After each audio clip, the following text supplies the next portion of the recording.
Bien, dice la escritura, entonces vinieron a Jericó, y al salir de Jericó, él y sus discípulos y una gran multitud, Bartimeo el ciego, hijo de Timeo, estaba sentado junto al camino mendigando, y oyendo que era Jesús Nazareno, comenzó a dar voces y a decir: Jesús, hijo de David, ten misericordia de mí. Y muchos le reprendían para que callase, pero él clamaba mucho más: Hijo de David, ten misericordia de mí. Entonces Jesús, deteniéndose, mandó a llamarle, y llamaron al ciego diciéndole: ten confianza, levántate, te llama. Él entonces, arrojando su capa, se levantó y vino a Jesús. Y respondiendo Jesús le dijo: ¿qué quieres que te haga? Y el ciego le dijo: Maestro, que recobre la vista. Y Jesús le dijo: vete, tu fe te ha salvado. Y enseguida recobró la vista y seguía a Jesús en el camino. Gloria a Dios. Bueno, yo creo que ya estuvimos reflexionando sobre esta escritura y vimos algunos puntos de este tema en el encuentro que trajo luz, porque realmente físicamente trajo una gran luz a la persona de este ciego, ese encuentro con Jesucristo, pero también sabemos que trajo mucho más que luz física, porque trajo una luz espiritual, se alumbró la esperanza, la fe y sobre todo el camino a la salvación en la vida de este hombre que encontró en Jesús no solamente la sanidad de su cuerpo, sino la sanidad de su alma, la salvación. Por eso vamos a encontrar que en los últimos versos Jesús le dice: tu fe te ha salvado, haciendo un mayor énfasis a lo que realmente es mayor, es prioridad, que es la salvación de nuestra alma. Y estuvimos viendo algunos elementos que tienen que ver con el texto y que se desprendían del texto, cuando encontramos que dice que Bartimeo escuchó e inmediatamente comenzó a dar grandes voces diciendo: Jesús, hijo de David, ten misericordia de mí. Y hablamos del tema de la información que activó la fe en el corazón de Bartimeo, y es esa información que tiene que ver, que está centrada en la persona de Jesucristo. Por eso debemos cada día enfocarnos en esto, porque la fe proviene por el oír, y por el oír ese mensaje que es del Señor Jesucristo. También vimos algo y resaltamos, aunque parecía paradójico, era una verdad espiritual, y era que este ciego tenía, antes de ser sanado, ya una gran vista. ¿Cuál era la vista que él tenía? La vista que realmente ni Israel pudo tener, porque dice: a los suyos vino, los suyos no le recibieron. Pero este hombre, ya sin haber visto a Jesús físicamente, estaba proclamando, estaba teniendo una visión de quién era Jesucristo, el hijo de David. Él estaba haciendo apelación a un título mesiánico en Jesús. Así que no estaba reconociendo a Jesús como muchos en aquel contexto lo reconocían, como un profeta más, o como un maestro más, como un rabino más, sino que él dijo: este es el Mesías que se nos ha prometido, este es el Mesías que nosotros estamos esperando. Por eso hace alusión a ese texto, que muchas veces lo vamos a encontrar en Isaías, en otros textos de Jeremías y demás, y hasta en algunos salmos, encontrando esa apelación al hijo de David, como el Mesías que Dios ha prometido. La gran visión de Bartimeo, estuvimos viendo ese elemento. También vimos a medias, porque no lo pudimos ver completo, sobre la efectividad de un clamor perseverante a Dios. Por eso vamos a encontrarnos en el versículo 47, que dice: y oyendo que era Jesús de Nazareno, comenzó a dar voces y a decir: Hijo de David, ten misericordia de mí. Hijo de David, ten misericordia de mí.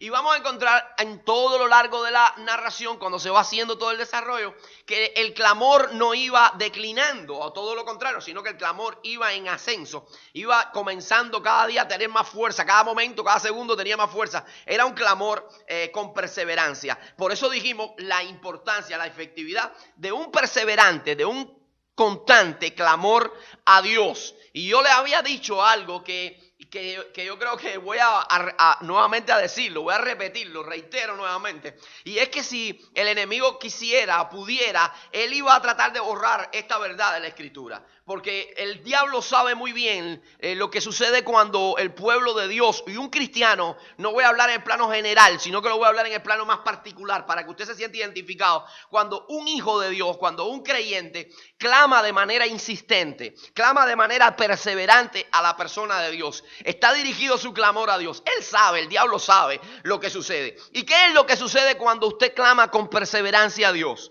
Yo le dije algunos textos bíblicos, yo le mostré unos pasajes bíblicos donde se muestra lo que Dios hace. No lo voy a estar tomando todo, pero sí le voy a decir dos cosas que Dios hace cuando usted clama. Dios lo escucha. Sí, Dios lo escucha. Y número 2, Dios responde también ese clamor. Y eso es lo que el diablo quisiera borrar de la escritura, pero no puede hacerlo porque esto es una verdad divina. Él no tiene acceso, él no tiene borrador, él no tiene una tecla de delete para poderle dar suprimir a la escritura. Ahí está, y eso no va a ser movido. Puede pasar el cielo y puede pasar la tierra, puede pasar todo, pero esta palabra se cumple, esta palabra permanece para siempre. Y las verdades que están explícitas en él, amado hermano, se van a cumplir. Lo quiera el diablo, no lo quiera, lo quiera la gente del mundo, no lo quiera, se va a cumplir, ¿sí o no? Se va a cumplir lo que dice la escritura. Así que se va a cumplir esas verdades que nos dicen que Dios nos escucha y que Dios también extiende su mano a favor de su pueblo. Se va a cumplir esa verdad que dice que Dios regresa por su pueblo. ¿Cuántos creen eso? Así por eso estamos acá en esta noche, en esta mañana, perdón, por eso estamos reunidos en este lugar, porque sabemos que Dios viene por su pueblo, que los que un día parten van a partir de este lugar, porque la muerte les llegó, van a ir a la presencia de Dios, pero los que hayan quedado, dice el apóstol Pablo, que en el aire le recibiremos y seremos transformados con él. Es una verdad que no se puede borrar. Así que el enemigo trata de borrar de nuestra mente esa verdad de que cuando nosotros clamamos con perseverancia a Dios, algo pasa, porque Él sabe que ciertamente algo positivo sucede. Es por eso que hay cristianos que le creen esa mentira al diablo y dejan de clamar insistentemente a Dios, y es por eso que muchas veces pierden la respuesta de Dios. Es por eso que muchas veces pierden la fe en Dios. Es por eso que muchas veces vienen efectos adversos a la vida del creyente cuando ha dejado de clamar a Dios insistentemente. Dice, claman los justos y Jehová los oye y los libra de todos sus quebrantos. Ahora le voy a decir algo. ¿Por qué? ¿Cuáles son las razones por las cuales el enemigo intenta silenciar nuestro clamor? Aquí se puede ver en la escritura, en el texto que vimos. Cuando Bartimeo estaba clamando a Dios, estaba clamando a Jesús, dice, y la gente intentaba silenciarle. Y muchos le reprendían, dice la escritura, para que se callara.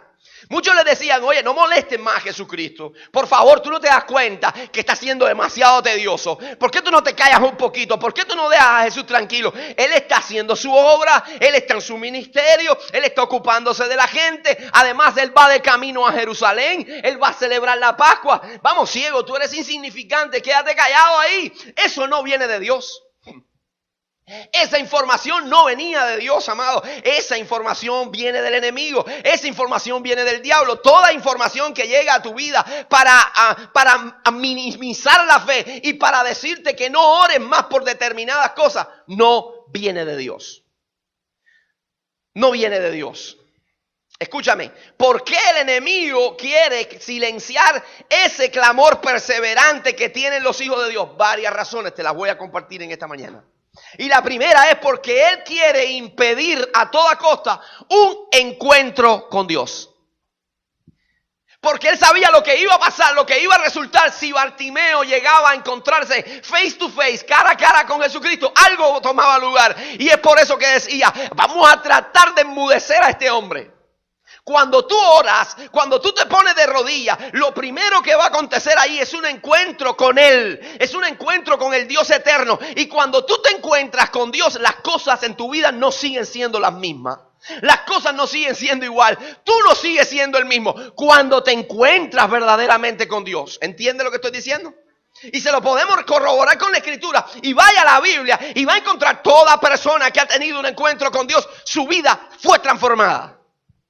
No pudo seguir siendo la misma persona. Se encontró con el Dios del amor. Se encontró con el Dios de la gracia. Se encontró con el Dios del perdón. Se encontró con el Dios de paz. Así que él tiene que caminar diferente. Cuando Jacob se encontró con el Señor, su vida cambió. Y hace referencia a la Escritura diciendo que hasta el encaje de su muslo fue tocado fuertemente y salió caminando diferente. Cada paso en la vida de Jacob recordaba su encuentro con él y dependencia que tenía del Señor.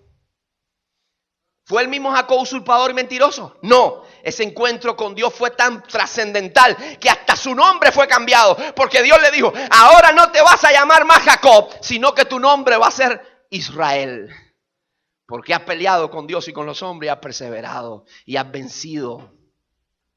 Cuando este mismo Pablo, apóstol a los gentiles, se encontró con Dios, ¿qué sucedió ahí?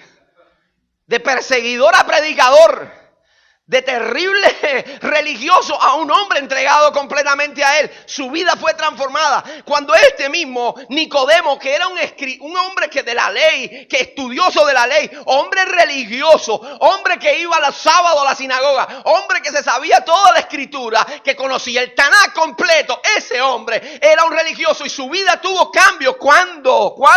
No cuando iba a la sinagoga, sino cuando se encontró con Jesús.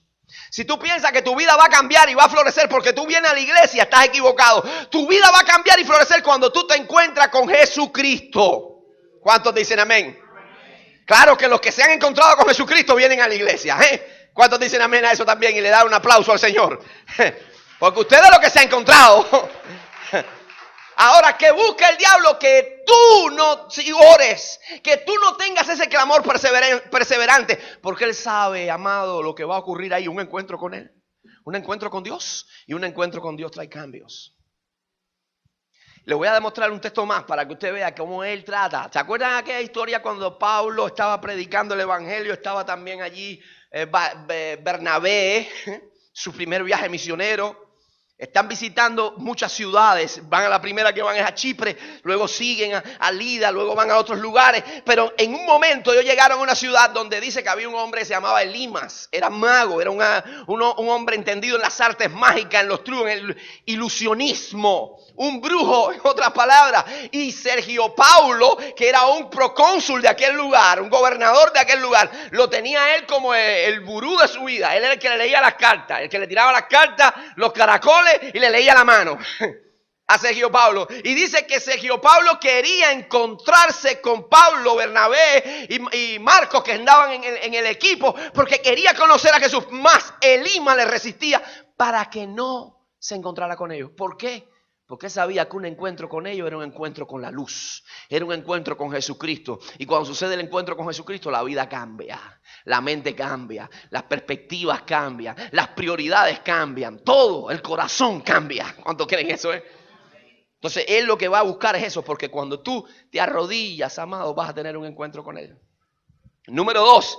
¿Por qué el enemigo quiere silenciar el clamor de Bartimeo? ¿Por qué el enemigo quiere silenciar tu clamor perseverante? Para dejarte sin contestación, amado. Para dejarte sin contestación y sin la oportunidad de experimentar el poder ilimitado de Dios. Eso está en las diapositivas, tú estás poniendo acá a ti, gracias. Para dejarte sin contestación. Para dejarte sin la oportunidad de ver el poder ilimitado de Dios. Hay dos ejemplos clásicos. Los dos estaban con Jesús.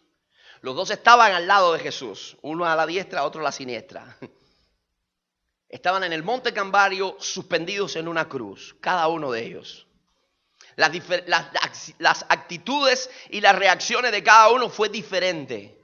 Y uno de ellos, estando en esa condición, se puso del lado contrario. Se puso del lado del equipo equivocado, de los victimarios.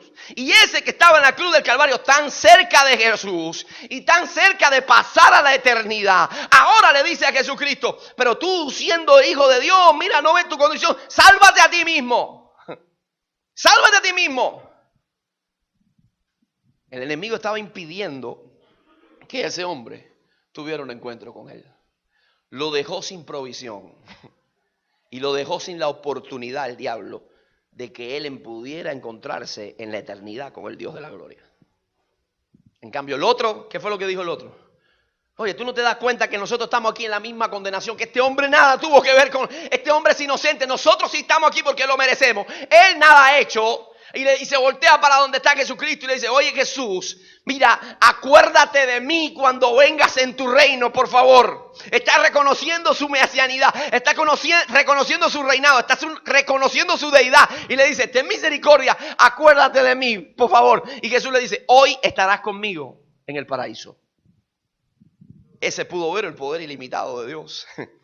Ese pudo ver una contestación inmediata a su oración. Porque tuvo ese encuentro con Jesús. El enemigo te quiere dejar sin esa respuesta. Por eso muchas veces te va a encontrar hasta gente que supuestamente son cristianos que te van a decir, oye, no siga orando por eso. No siga clamando por eso. No siga molestando a Dios. Si alguien te tiene que decir que no ores más, que te lo diga Dios. ¿Sí? Que te lo diga el Señor. Que te lo diga a través de su palabra. Que te convenza con la Escritura, con los preceptos que hay en la Escritura, pero que nadie más apague esa oportunidad de que tú tienes de clamar a Dios, de poder depender de Él.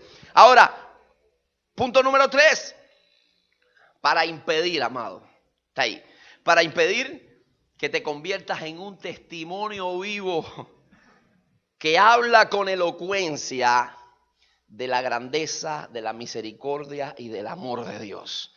El diablo sabía que algo, él no es omnisciente, déjeme aclarar esto. Él no sabe el futuro, pero sospechaba que si Bartimeo ese día se encontraba con Jesús, ahí iba a haber un espectáculo de sanidad. Ahí iba a pasar algo precioso que iba a dejar a la gente anonadada, que iba a poner en alto nuevamente el nombre de Jesucristo. Y él trató de silenciar ese clamor.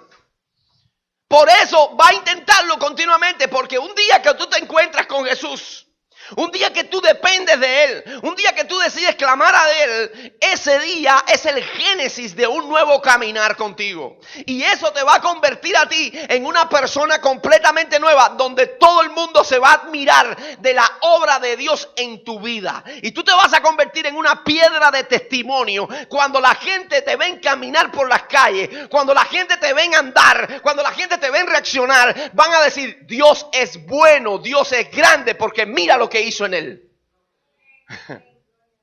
Pónganse en el momento en la sandalia de Bartimeo. Pónganse un momentito nada más en la sandalia de Bartimeo. ¿Cuánta gente no lo conocía?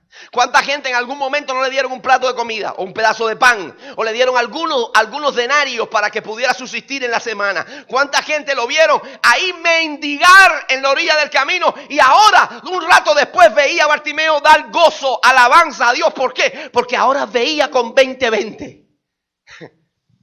¿Quién fue el saltado? Jesucristo. Tú y yo fuimos un Bartimeo ciego en algún momento. Estábamos mendigando a la orilla del camino. No teníamos futuro hasta que Él nos vino a encontrar, hasta que Él nos alcanzó, hasta que Él nos redimió. Entonces tú eres hoy esa piedra de testimonio que habla elocuentemente de la grandeza y el poder de Dios.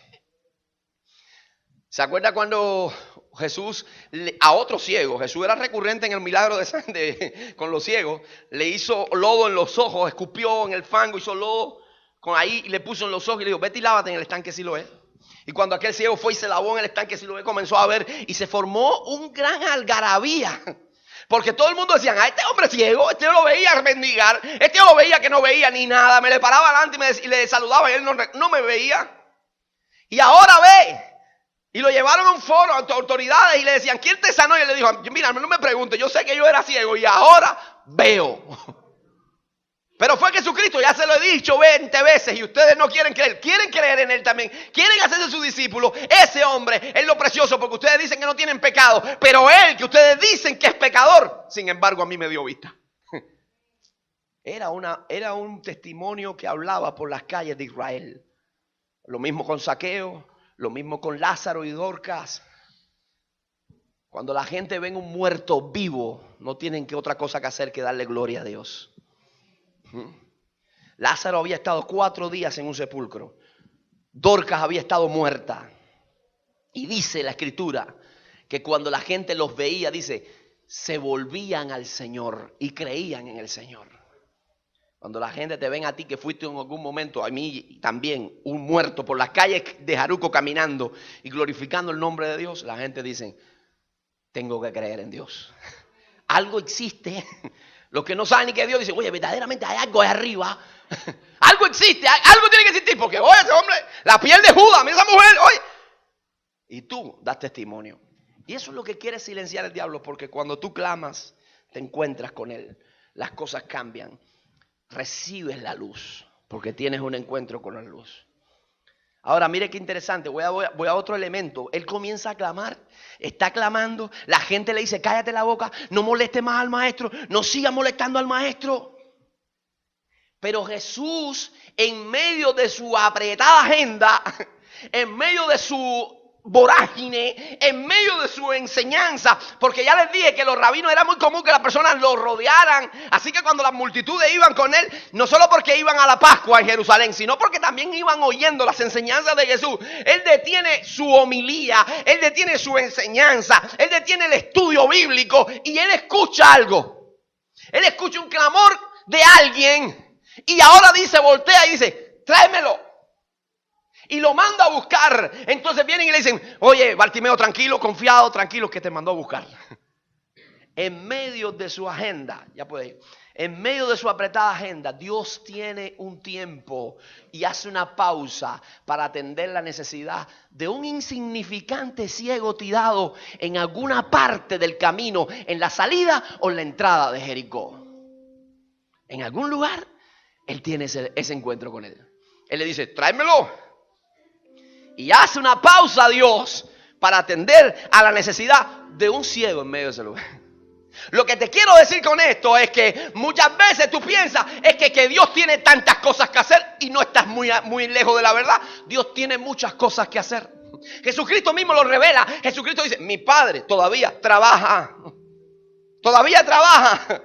Él está haciendo cosas diariamente. Las 24 horas. Dios no descansa.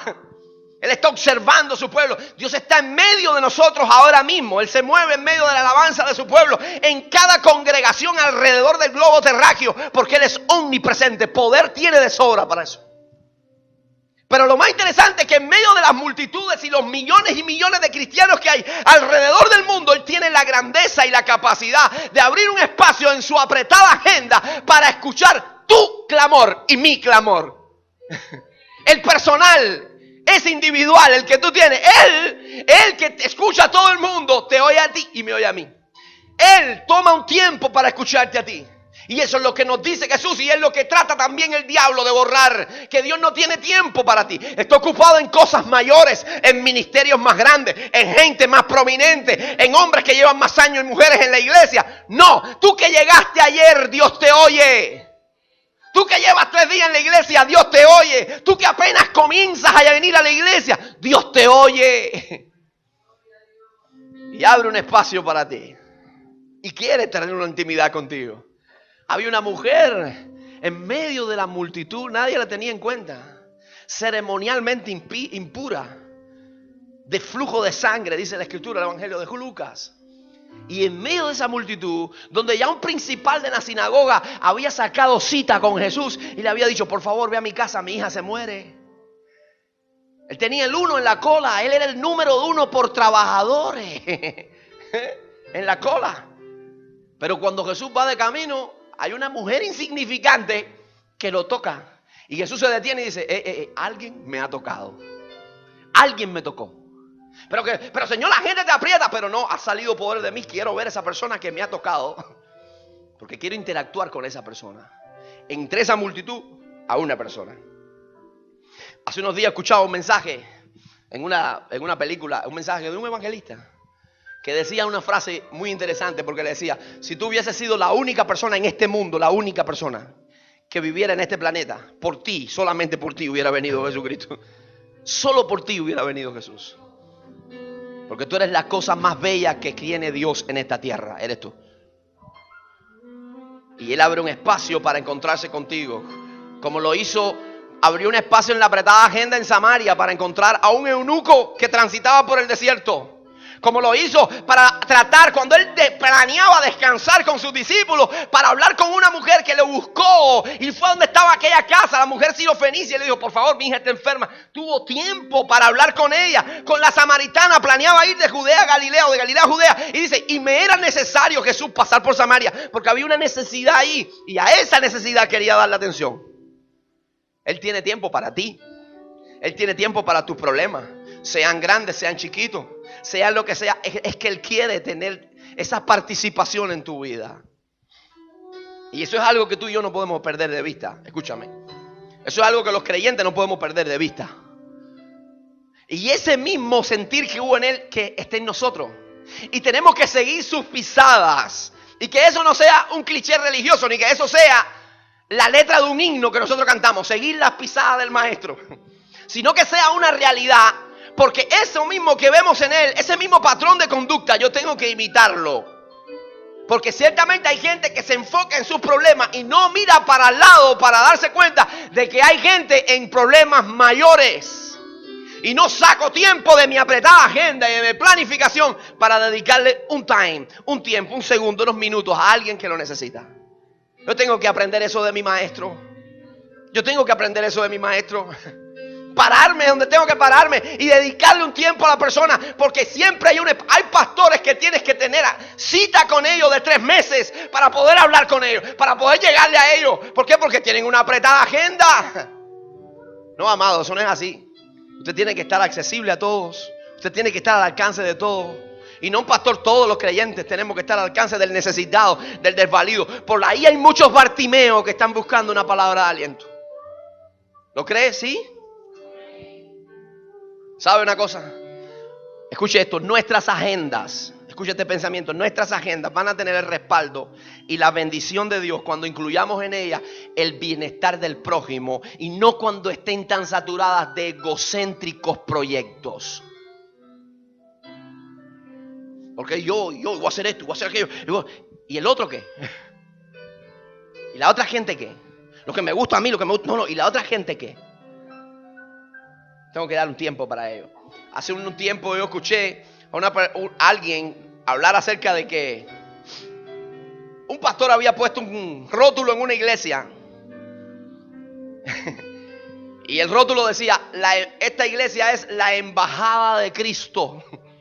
Le puso decir, la iglesia se llamaba Embajada de Cristo. Y decía: wow. Aunque quizás el pastor quiso ser muy creativo, yo creo que estuvo muy lejos de la realidad. Porque si usted trata de pensar en lo que es una embajada, dígame usted si usted puede ahora mismo ir a una embajada y entrar por la puerta para adentro. Usted puede ahora mismo agarrar, ir por una embajada y entrar y decir: yo vengo aquí a entrevistarme con el cónsul. Aquí, ¿dónde está el cónsul? A ver. Usted no puede ir. Una iglesia no es la embajada del cielo. La iglesia es la casa del Padre. Y en la casa del Padre usted llega cuando quiera llegar, a la hora que quiera llegar. Si la mesa está servida, no esconden los platos. Usted come con papá y mamá, ¿sí o no? Cuando usted llega a la casa del Padre, usted sabe que ahí va a recibir abrazos. La puerta está abierta. Usted va a entrar y va a recibir atención, porque ese es su Padre. Así es, ese es lo que tenemos que imitar nosotros. Como Pedro, como Juan, que tomaron tiempo en su apretada agenda de oración para sanar un cojo que estaba en la puerta del templo de Jerusalén. Como el mismo Pedro, cuando estaba teniendo su ministerio en Lida, que le llamaron de allá de Jope y le dijeron: hay una mujer muerta. Y dijo: voy a atender a esa mujer muerta. Y fue y levantó a Dorca de los muertos. Como el mismo Pablo predicando en Listra, allí mismo había un cojo y se volteó, paró por un momento el mensaje y atendió la necesidad del cojo. Y levantó a ese hombre en el poder del Señor Jesucristo. Tenemos que tener ese corazón sensible.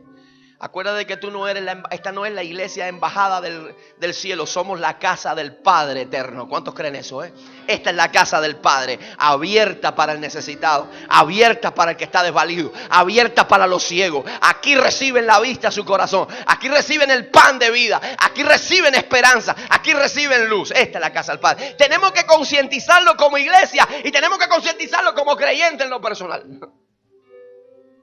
Último, con eso quiero terminar, es: ¿de dónde nace la victoria? Sale de un punto. La victoria en la vida de Bartimeo salió de un punto. Ese punto se llama decisión. Diga conmigo, decisión. Ahí salió, ahí nace la victoria. De ese punto llamado decisión. Él podía quedarse a la orilla del camino, mendigando, esperando la misericordia de alguien que le diera un denario, que le diera un pedazo de pan, que le diera una comida caliente. Él podía quedarse ahí, pero él podía también tomar otra decisión, levantarse y salir gritando: Jesús, ten misericordia de mí. Y todo parte de esa decisión. Todo partió en nuestra vida de esa decisión, donde dijimos: involucro mi vida a Cristo en mi vida, le abro mi corazón o me quedo como estoy. ¿Qué hago? ¿Me quedo tirado en el camino, a la vera del camino, o me levanto y clamo a Él sabiendo que de Él voy a recibir un cambio trascendental? Todo parte de esa decisión. Todo parte de la decisión de que si te decides creerle a Él, decides clamar a Él con intensidad, decides confiar en Él o decides seguir siendo un creyente mediocre. Todo parte de esa decisión. Ahí comienza la victoria o la derrota en tu vida. Usted, yo creo que tiene sabiduría. Usted, yo creo que es muy inteligente para tomar una sabia decisión.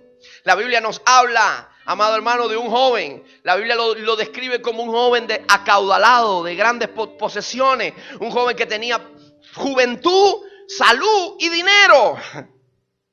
Pero había una gran preocupante, había una interrogante que le robaba el sueño en las noches. Y ese joven va donde está Jesús y le dice: Maestro bueno, ¿qué es lo que tengo que hacer para heredar la vida eterna? Jesús le dice: ¿por qué me llamas bueno? Tú sabes que bueno solamente es Dios. Ahí está tratando con él, le está diciendo: no soy un maestro, soy más que eso. Escucha, ¿tú sabes los mandamientos? Él le dice: sí, todo eso lo sé desde mi juventud, así que estoy bien, no tengo problema. Le dice Jesús: no. Vende todo lo que tienes y dalo a los pobres y ven y sígueme. Jesús sabía que él amaba grandemente las posesiones materiales. Y dice la Escritura, su decisión, irse triste, porque amaba más las posesiones materiales. Su decisión fue, con todo su dinero, vivir en la miseria. Todo parte de una decisión. ¿Cuál es tu decisión en esta mañana? Hay otra decisión en la Escritura. Otro personaje, Demas, vio los milagros, vio abrirse en iglesias, vio crearse misiones, vio gente salir de la nada a convertirse en siervos prominentes. Y cuando Pablo hace notas acerca de la vida de Demas, dice: oh, Demas se fue amando a este mundo, me abandonó. Se fue, abandonó la carrera de la fe y amó más a este mundo. Una mala decisión, una decisión de derrota. ¿Cuál es tu decisión en esta mañana? ¿Cuál es la decisión de victoria que vas a tomar?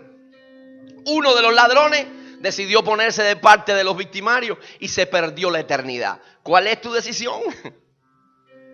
¿Cuál es tu decisión? ¿Cuál es la que vas a tomar en esta mañana? Seguir con Jesús, amarle con intensidad, quedarte a la orilla del camino, que muchas veces representa dentro de la iglesia aquellos que viven de migaja, aquellos que no crecen en la fe, aquellos que no prosperan, aquellos que estando en la misma luz deciden seguir en oscuridad. O decides decirle a Jesús: aquí está mi vida, haz un cambio poderoso, quiero tener un encuentro contigo. Todo parte desde ese punto. ¿Cuál es tu decisión en esta mañana? ¿Cuál es la decisión que tú vas a tomar? Porque depende en esto que se desarrolle victoria en tu vida y en este año muchas cosas comiencen a cambiar.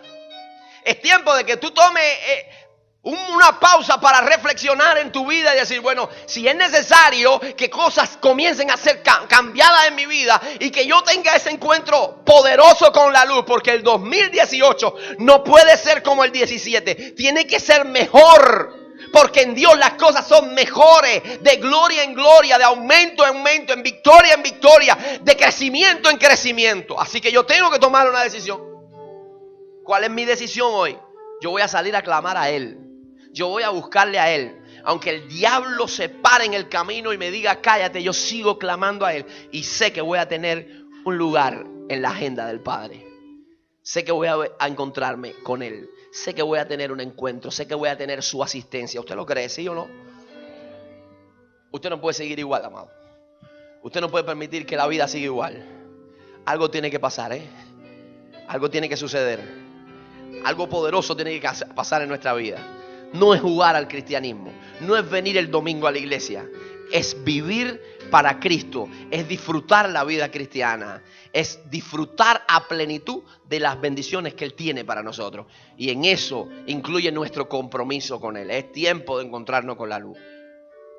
Así que si esta palabra ha sido para usted, amado, hermano y amigo, quiero orar con usted hoy. Quiero que usted cierre sus ojos. Si quiere ponerse de pie también puede hacerlo, porque vamos a hablar con Él y vamos a clamar a Él. Vamos a adorarle. Dios se mueve, Dios se mueve en medio de la alabanza de su pueblo. Y una de las formas que los creyentes le adoramos y hablamos con Él es a través de la oración. Pero nuestro cántico, nuestra alabanza, ese cántico que levantamos, es la oración con melodía. Esa oración que sale del alma, que involucra tu espíritu, involucra también tus emociones, involucra también tu mente. Así que yo quiero que usted sea reflexivo en lo que vamos a cantar ahora, que usted piense en lo que vamos a cantar ahora, porque está hablando de lo que eres específicamente para Dios.